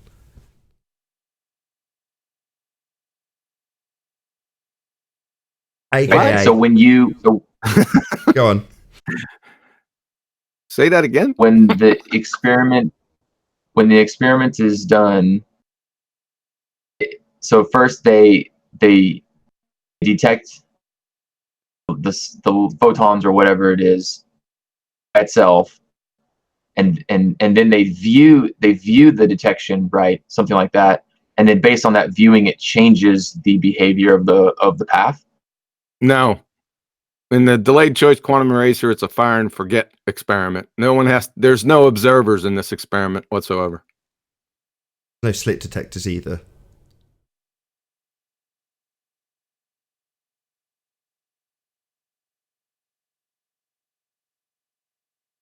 I mean, just with the fact, not even the delayed choice part, just the quantum eraser experiment tells you that this isn't an objective reality, because the pattern changed when someone knew, or the information of the path existed somewhere. Somewhere it was annotated, it was written down, the path of that, which path that photon took, and it changed the behavior. So that means that it shouldn't, if nature was objective, it shouldn't follow, it shouldn't come under the constraints of anything in anyone's skull cap. Are you following me there? Is we will find out on the after show, because with that I will say a huge, massive, enormous thank you to all of you who tuned in live on the Nathan Oakley 1980 live stream. If you are watching this on Nathan Oakley channel, then stay tuned, as there will be an after show to follow. A massive thank you to all of today's debating panel for making this live show possible, and again a massive thank you to all of you in the live audience for tuning in, smashing the super chat, liking, commenting, sharing, subscribing, and all that good stuff. Stay tuned if you're watching on Nathan Oakley, and I'll see you all in the next video. Oh, what a day! What a lovely day!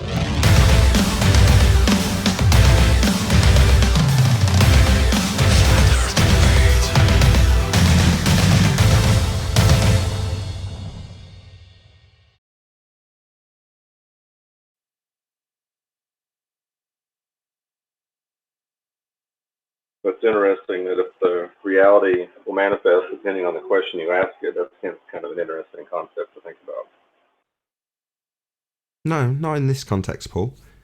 No, it's not. It's not dependent on the question that's being asked. It's just knowledge of which path it went through. That's it. That's just. It's really simplistic, if you ask me, in terms of the actual operators. I'm actually thinking about the Heisenberg uncertainty principle, because that principle says if you want to know the momentum of the particle, you can't know its location. But if you want to know its location, you can't know its momentum or its velocity, whatever the word is. I see. Sorry. Because that still falls under the quantum mechanical laws. You know, that's what I'm saying. This is kind of interesting. John's still here, or is he back? He's still here. I'm still here.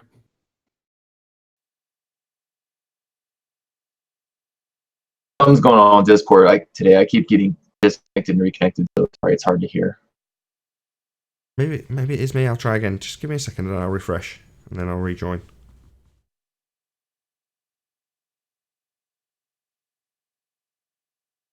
While you're doing that, I didn't know you guys left. I was in there talking to Rumpus. I'm like, what am I doing? I'm all by myself with Rumpus. I'm out of here.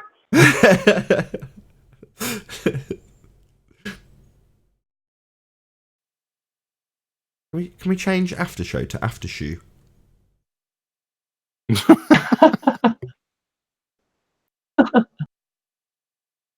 No, you need to say it. Air is not the atmosphere is how you need to say it. On here? Yeah, you're back. Hopefully that's, if it is a problem with my end of Discord, I've refreshed and rejoined, so hopefully that'll solve it. Go ahead, Chris. I refreshed mine too, but So, anyways, let's just give that part of it as far as what he's saying, and it's a simulation. But I guess my follow-up question is, what is there any indication or evidence as to what that simulation is? In other words, is it digital? Are we in a computer? Is it some right? Because we only understand if it's a simulation, you have to be in a computer or some type Yeah, of but that doesn't digital mean that. construct. So is that That's the only way we can relate to it. It's digital, it's discrete, it's quanta. Like Heisenberg said, the atoms or elementary particle themselves are not real. They form a world of potentialities or possibilities rather than one of things or facts. That's what he said. And he's absolutely correct. Yeah, that's what I'm trying to describe in terms of the wave that you see when you're firing and you don't know which path it's gone through. You've just got potentiality as a that's a good word. I like that. Potentiality rather than actuality. And upon what's going on with all the racket? AI overlord, you okay? Did you fall over? Almost. And Why does he think that would necessitate that you're inside a computer type system when we know computers are created by sentient minds in the materialistic end result probability? So it would be more rational to believe that you exist in a type of mind rather than a type of computer. Doesn't that lead you to a sort of nihilistic way of thinking? Well, I would take it a different direction. I mean, I agree with AI on one level. What if it's different minds interacting? Like, because there's God, which is the creator, and then the individual creation, their minds, and of course other minds interacting with each other. What if it's more along those lines? Not one Well, I mind mean, in general. Paul, you come from the Judaic spirit comes from God. You cut off. I And didn't the hear what you spirit said. is the entity. Yeah, in that entity that has the internal experience.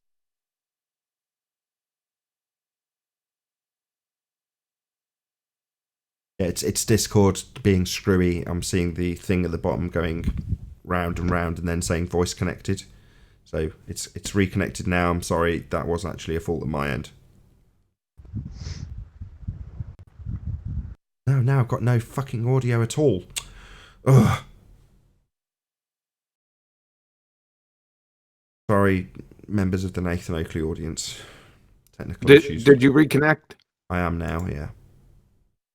or it's way jacked up today? There we go. Sorry, do you want to try again, AI Overlord? Paul didn't catch the end of what you said. I'm really sorry.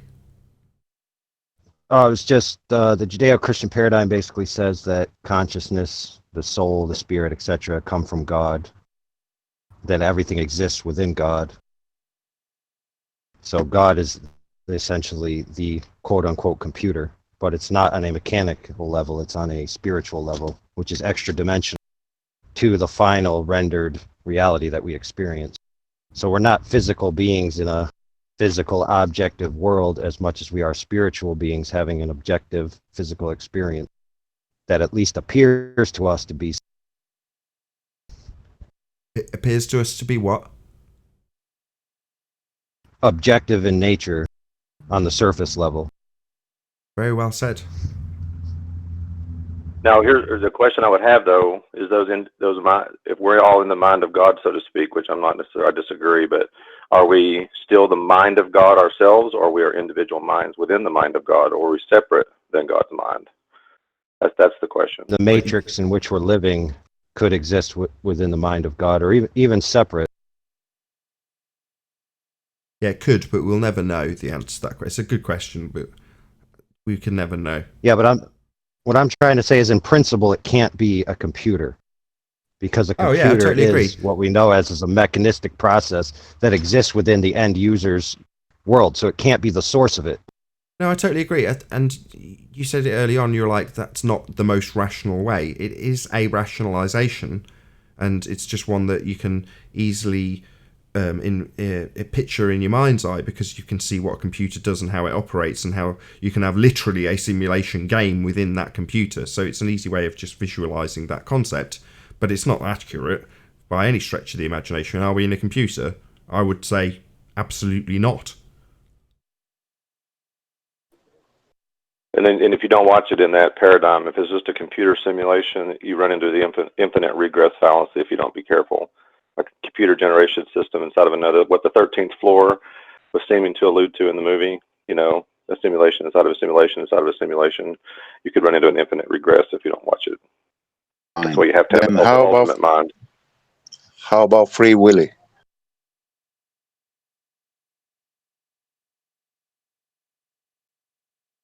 Did I just drop acid? Are we now talking about a 1990s movie in which a whale gets released from captivity? Let's just because God is the construct in which the Matrix exists doesn't mean that you don't have choices within that paradigm. That's also assuming that free will is necessary, which who knows? Oh, free will. I thought he said free willy.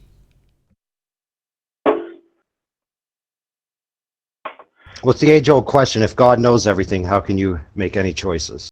And I think it's a logical error to assume that that would be the case. That foreknowledge means that your choices are concretely fixed and predetermined. Or that God's caused, or the same on the same lines, that God caused those choices, because ultimately that's what you have to say. If you have no free will, that even the choices are caused by God.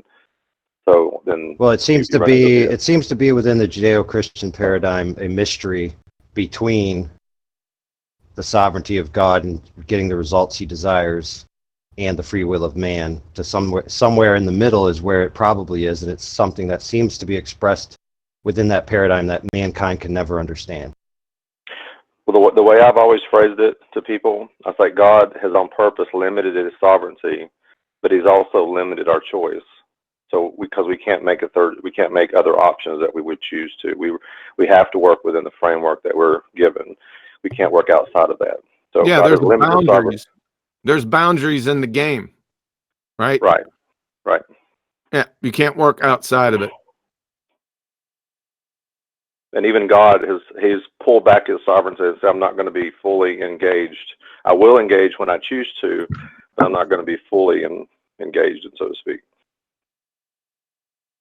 So that's part of my question, though, is this these experiments that supposedly point to simulation, is that part? Are we supposed to know that and find that, or is that a bug? Quote unquote bug in the code. There's no supposed about it. They point to it. Yeah, there. he gets nature to right. So obviously, we discovered it. So there you go. I would describe it as a bug. Yeah, the diffraction itself. Yes, I'd say if you were to use an analogy with the computer simulation version, you could call that a bug.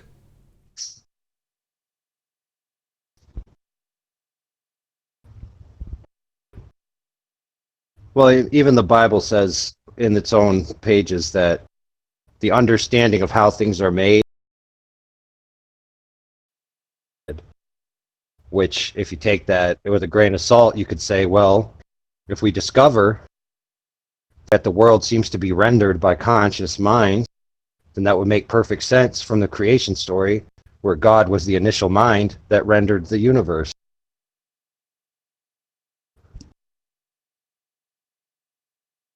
And how He rendered it? Can you guess? Information. That's how He rendered it. In the beginning was the word, information. Yep, logos. Exactly, you got it. That's the key. Information is the key. And you can't have information without what? Noah. A mind. Yep. It's an endless feedback loop between the two. Yeah, that's how I was trying to explain it to my wife. You know, you have the order, Noah, information, stuff. So does stuff come first? These are essentially the two competing paradigms. Is ontological primitives. Materialistic. Yeah.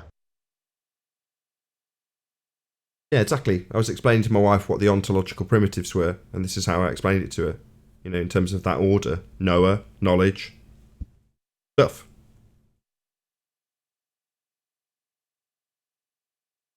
Exactly. And you basically, with all this argument, it's the two philosophical principles of existence, which is materialism or idealism. So one is everything spontaneously came out of nothing and then eventually evolves into sentience.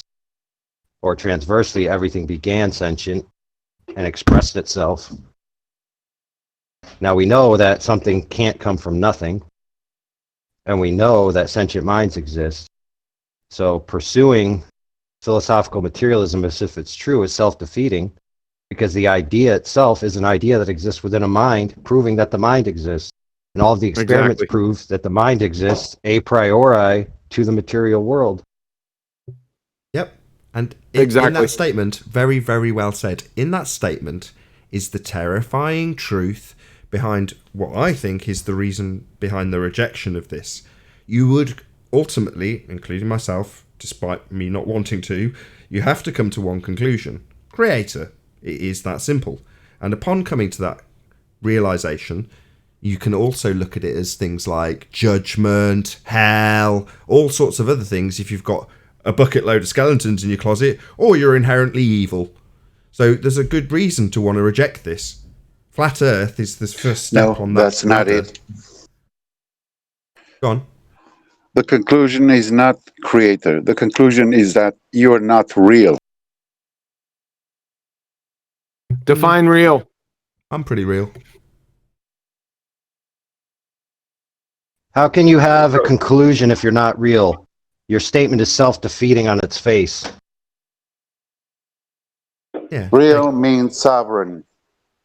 No. You're not sovereign.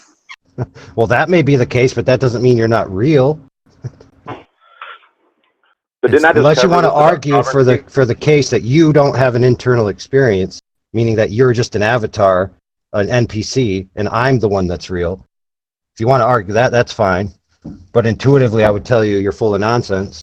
Well, no, that can be defeated with Descartes, though, can't it? I think, therefore I am. That's not enough. I think, therefore I am. I think independently, and no one can influence me. Therefore I am. Right, so it sounds like you have a chip on your shoulder that you're not God. No, it Yes. sounds like he's everywhere, and I'm not sure if I'm independent. Well, that doesn't mean you're not real. That conclusion doesn't follow from those premises. And didn't I just address the fact of God could limit his sovereignty, and that's still and us still work within that boundaries? Didn't I just cover that a minute ago? Did not listen. Well, it doesn't even matter. Even if you're an automaton where your choices are predetermined, you're still having the internal experience of those choices playing out. So to deny your own internal experience is the height of self-deception. It's not even a rational conclusion in any way, shape, or form. And couldn't you say, AI, that your experiences are immaterial because you can't weigh them, you can't measure them, you can't put them in a bucket? So they're different than the actual world itself. Now, you may be pissed off about the nature of reality, that's fine, but the fact that you're pissed about it proves that you exist.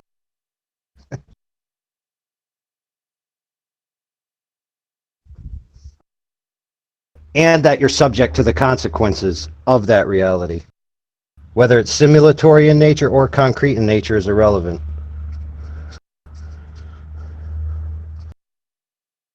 You could stomp your feet and be pissed about it all you want. It's not going to change anything. Yeah, I totally agree. That's why on some days when I'm in a better mood, that's how I think about the debate. It makes no difference what you argue here. It is what it is. So, yeah, stamp your feet, rumpus, throw your dummy out the pram, moan. Doesn't matter. Really doesn't matter.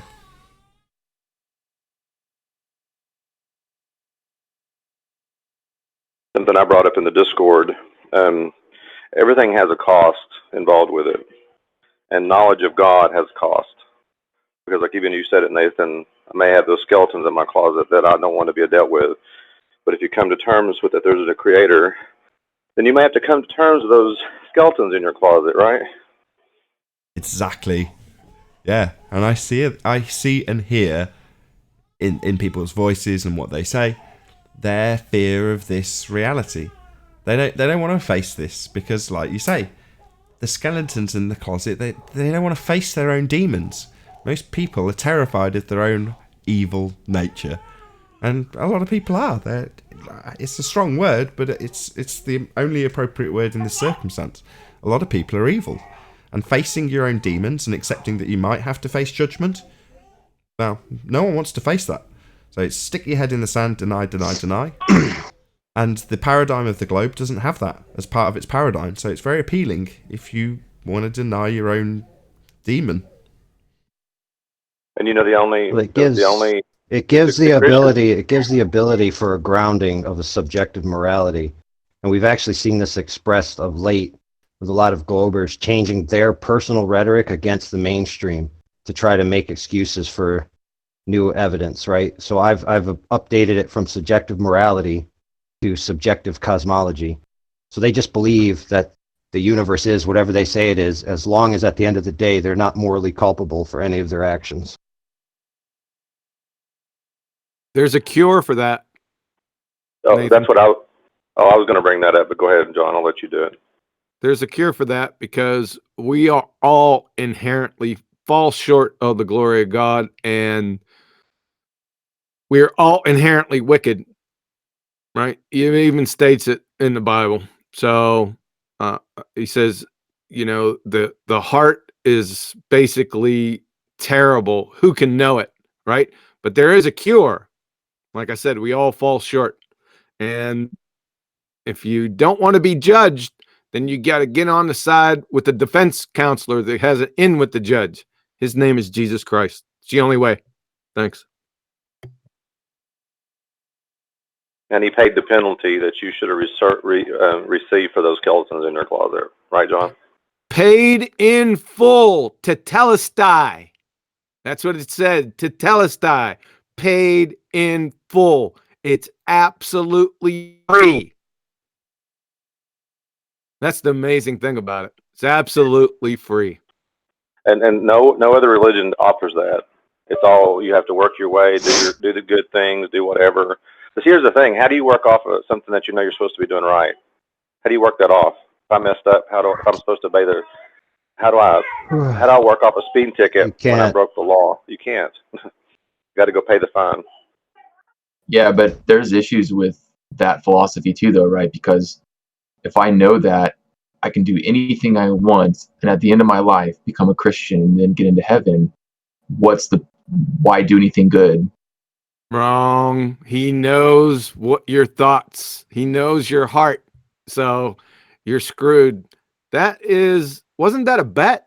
Well, that wasn't the answer. That wasn't the answer that John provided. What John provided was a mathematical, concrete idea that would solve the problem of guilt, which is called forgiveness.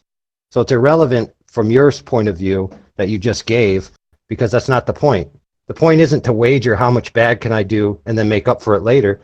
The point is that it requires the forgiveness, regardless of the circumstances, in order to be absolved of the guilt of your moral crimes. Yeah, that's Pascal's wager you were talking about. Pascal's wager? Sorry, that's a new one on me. You've never heard of Pascal's wager? No. I mean, obviously, I've just heard his explanation of how much bad can I do, etc. But Listen, if somebody's outset in their life is, I'm going to do evil the most I can, and then on my deathbed repent, if you honestly believe that person is going to repent, they're already admitting a priori that their nature is evil and they're giving in. it's kind of a bit like in an Seven. Opportunity to change. Is exactly. it kind of like in and the Seven? reason is because all men are evil. So you would say, oh, that person like Hitler is so much more evil than me. But isn't it akin to the guy with the gun to his head in Seven, where he's telling him to repent? Forced attrition. In other words, if it's not actually because you're repentant, if that's the right word, seeking true Sincere. forgiveness. Go on.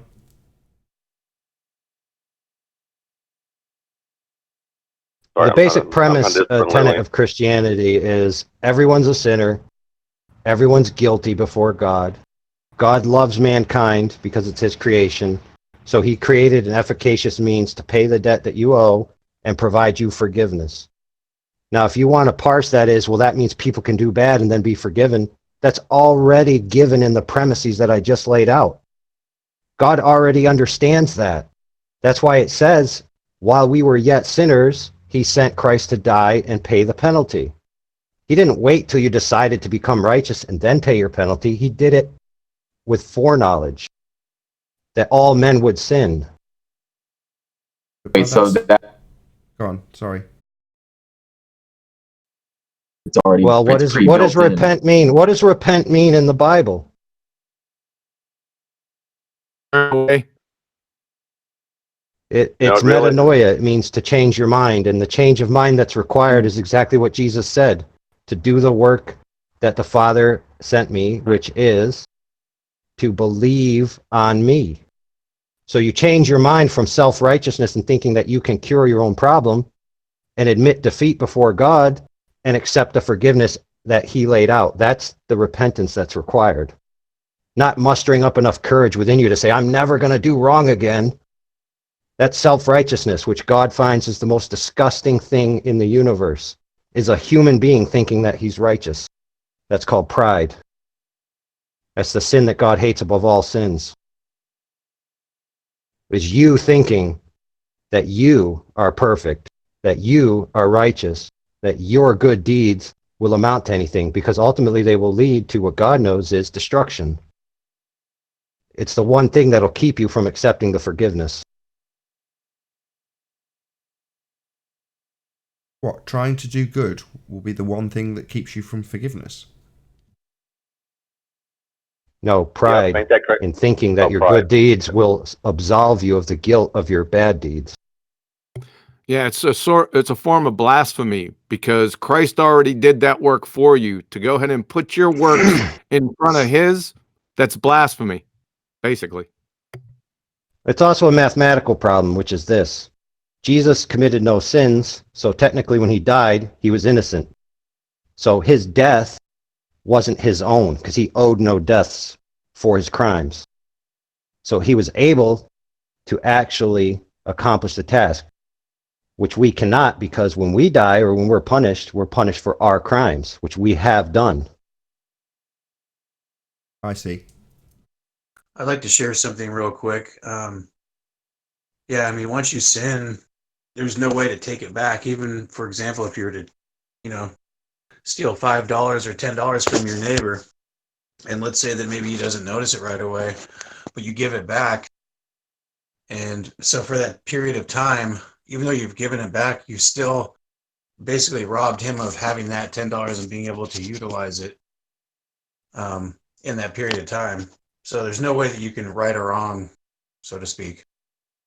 Very interesting analogy on account of the fact that Anthony once explained to me a circumstance in law where if you were to take your neighbour's car with the absolute intention of returning it and then return it, you wouldn't actually have stolen it. Interesting that the law has it laid out in complete opposition to what you've just explained, which makes more logical sense, let's be honest. If you've taken someone's stuff, you've stolen it, right? Well, technically no. If your intention wasn't to part them of the ownership of it in any way and you absolutely intended to return it the following day, to the point where you could have The problem with that is when you show up to use your car and you can't. Just because you didn't choose to use Exactly. There's a lot of human laws. There's a lot of human laws that are designed for pragmatic reasons, not for explicitly moral reasons.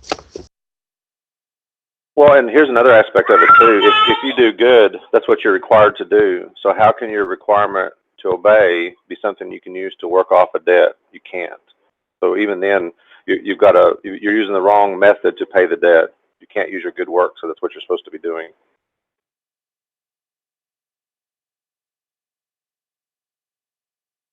What debt? It's already paid.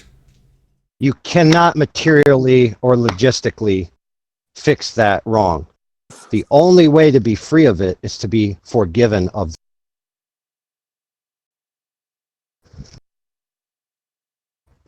That's what the whole Judeo-Christian paradigm is about.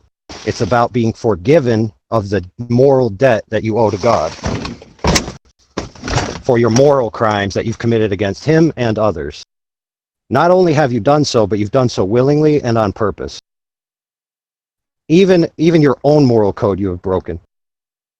You don't even need to read the Ten Commandments or the Bible or any scripture. You know for a fact every human being has broken their own moral codes when they've hurt another person, used another person, stolen from another person, lied to another person, etc. We're all guilty of it. Yeah, There well, must, didn't C.S. Lewis say the moment you say that line is not straight, you're imposing that there's a straight line out there somewhere. So if you say anything in any part of your life that is wrong, you're imposing a moral value. That's kind of what you're saying. C.S. Lewis understood that, which means you have to be appealed to something that's outside of yourself, even in that case. Go ahead, Tim. yeah, I was going to say Can you that unpack that a most. little bit more? What's that? Hello? Can you hear me? Yeah, someone on Discord have something to add? I just open that pocket and unpack what you just said a little bit more. 4 more hours. 8 more minutes. Well, 5 more hours. I've been listening, and what the thief on the cross did in his last breath was truly repent. So Christ says, "You'll be in paradise with me." Earlier, we were talking about people wanting to purposely sin until the very last moment. That's not the same story there. That guy, the thief on the cross, was sincere. He had lived a life of sin and crime, and he met the Messiah, and he had true faith, and he repented. Repentance is key. Now, when you repent, now you realize you have a sin nature, but you have a new nature because you've been born again, because the Holy Spirit is in you as a Christian. So now you have a battle between the flesh and the spirit, whereas before you never really battled the flesh. You just did whatever you wanted to do because you had no bearing yet. But when God opens your eyes, now you're in the fight of your life. And so now you're battling your flesh until you actually die. But you know that Christ paid the price for all your sins. So the repentance shows a new life, a new way. So you're doing good works, but not to get saved. Because you're saved, you're doing good works. Because you're acting more like your Father in heaven when you resist the temptations. It's not to get saved. It's because you are saved. Amen. Preach it, brother. Well, this is why all the religions Yeah, that and the say Bible you can clearly do something. describes that we sin continually unawares. That there's many, many things that we would never think are morally wrong, yet from God's point of view, because we are his creations and created in his image, any offense against a human being is essentially an infinite offense because we're infinite creatures, which is why they want you to look out into space and say space is infinite, but you're basically a diluted pile of electric walking mud, rather than looking into a child's eyes and saying the soul in there is what is truly infinite. And there's a So what I would say eternal. this a conversation came up on Discord a few days ago, but there's a difference on what motivates you not to sin or do something wrong and why it's wrong. Those are two different things. You can have fear of punishment that will keep you from doing something, or you can love someone to not want to harm them because you love them as a person. But like for instance, why is murder wrong? It's because you're killing the image of God, but that's not what's going to stop you from killing someone. Why it's wrong is different than what keeps you from doing it. Our heart, that's why our heart needs to be changed, and we need to love others, not have hate or animosity towards other people. So there's a motivational factor in that as well. There's a scripture that says you cannot mock God. He knows everything before it happens. So this little game that people play, well, listen, I'll come to Jesus Christ on my deathbed. That ain't going to work because they're not magic phrases. It's not a genie out of the bottle. It's when God is talking to you at whatever age you start contemplating your existence. Why am I here? Who made me? Is it evolution? Is there a God? When you start contemplating that, whatever age that is, that's your closest you're going to be.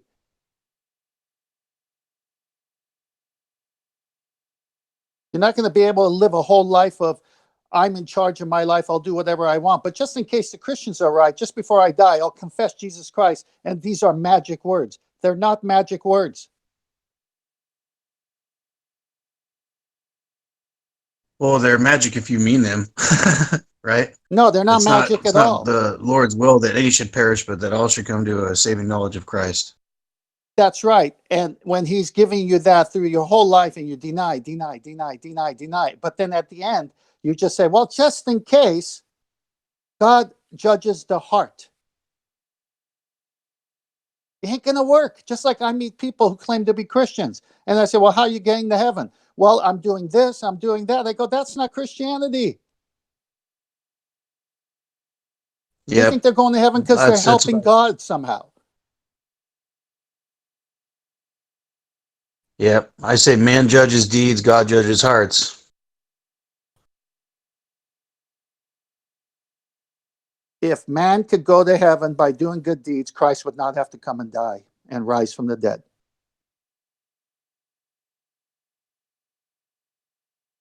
Every religion that is based on works-based salvation is from the devil. And why did he die in the first place? Because he claimed to be God. Are you missing the point here? And the only salvation that we have is if God enters our paradigm and does something about it. And he did it in his son, Jesus Christ. There was a perfect example in Genesis that always stands out to me, and I think a lot of people miss it. And it's when Adam and Eve were in the garden, and they knew that they did wrong, and they tried to cover themselves. And God said, "Get that crap off of you. I have to cover." So he killed animals and covered them with animal skins. See, there's a deeper meaning to that, right? See, they tried to cover themselves by themselves with their works. God said, "Get that out of here." No, you can't do that. There's got to be a blood sacrifice. Think about that. And with that, I think I'll say a huge, massive, enormous thank you to all of you who did tune in on the Nathan Oakley premiering stream for hopefully smashing the super chat, liking, commenting, sharing, subscribing, and all that good stuff. Be sure to check out nathanoakley.com and the Flat Earth Debate Forum to keep up to date with the community debate. Another massive thank you to all of today's debating panel for making this after show possible. I've been Nathan Oakley, and I'll see you all in the next video. Oh, what a day! What a lovely day!